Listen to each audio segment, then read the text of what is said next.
Our phone number is 877-937-1047. And just like I said before, at church, I've been going to church a lot. You can text us. If you're new here, we encourage you to text us. Text JJR and your message to 96893.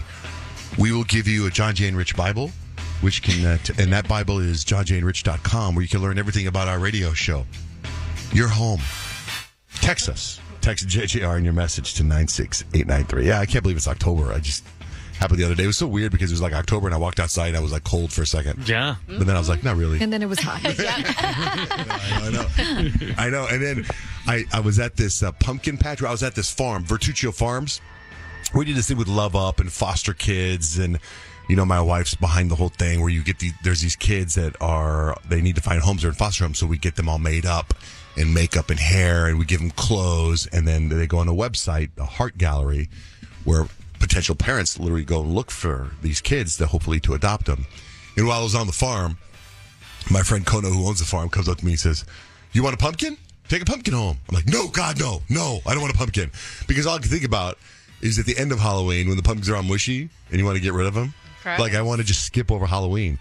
But now I know how Kyle is totally different. I right? like decorate. I know. get so excited. It was like, I like decorating in the proper order. Like people putting Christmas decorations up already, it's too much. Mm-hmm. So once October 1st hits, that's when Halloween decorations come out. Agreed. And so that was over the weekend. And I was like, yes, we got all this stuff. And then when we moved, I threw a bunch of stuff away, which was very weird for me. And now I'm like, I have no decorations. So I decided that I was going to go on and order something, but I wanted something that was going to make somewhat of an impact. Mm-hmm. So there was one house in our neighborhood who has this spooky tree. Now, I've talked about the spooky tree before because my son's obsessed with it, and I did get pulled over accidentally rolling through a stop sign and got a ticket whilst we were looking at the spooky tree. So I thought, okay, maybe we'll order the spooky tree. So I hop online and I show my son, and he's all excited. He's so excited we're getting a spooky tree. So it comes on Friday, and I'm like, we get to put this thing up tomorrow, but let's open it up inside. Let's just check it out. So this thing's 12 feet. Oh. So I open it up inside and I start blowing it up. And Easton is terrified. I think I traumatized him for he runs away. He runs to his room. I'm like, it's our spooky tree. He's our family spooky tree. He's nice. He would not come near the thing. He didn't want to have anything to do with it. He wouldn't come out until I moved it. And so I'm like, okay, all right. I'll put it outside. You don't have to worry about it. So I put it outside and it was a little windy out. So I was like, I think it needs the stakes in the ground and the little strings holding it up. And that's kind of Scott's department. He takes the little hammer thing and does it all. And so I'm like, okay, let's get Daddy to put that up. So Scott came out and he put the spooky tree up. And then at night we walked out in front of the house and the eyes light up, and Easton loves this thing. When it's outside, it's cool. Inside, not okay. So the next morning, Sunday morning, we walk outside and we're letting Daisy out to go to the bathroom. And I noticed it looks like someone dug up part of the stake in the ground.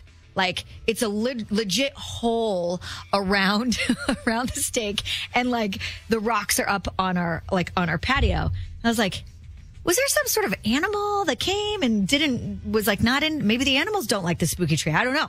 So there's this hole around it. And I'm like, Scott, what's the deal? We should go back and look at the camera, because we did have a skunk on our porch one time, and you never know. So he looks back and notices that there's water, and it turns out he legit put the stake in the pipe thing that does the water to the plants. So it started the hole. The hole was from water that had flooded out from the hole he put in it. It is a spooky tree. It's a bad luck tree. It is a bad luck tree. All those trees. And then I'll show you guys the picture, because Scott's also very handy. So he made the hole, and then he went to the hardware store and then fixed the hole. What a man. That's a man. I know, I was pretty impressed. But here's the stake through the pipe. Oh my gosh. It was direct hit. It was almost as if he had a bullseye on the very middle of the pipe and went right through it. It's almost like he did it on purpose. We have to put that on our website at And then he patched it. johnjandrich.com. Wow, what a handy man. That's crazy. I was like, wow.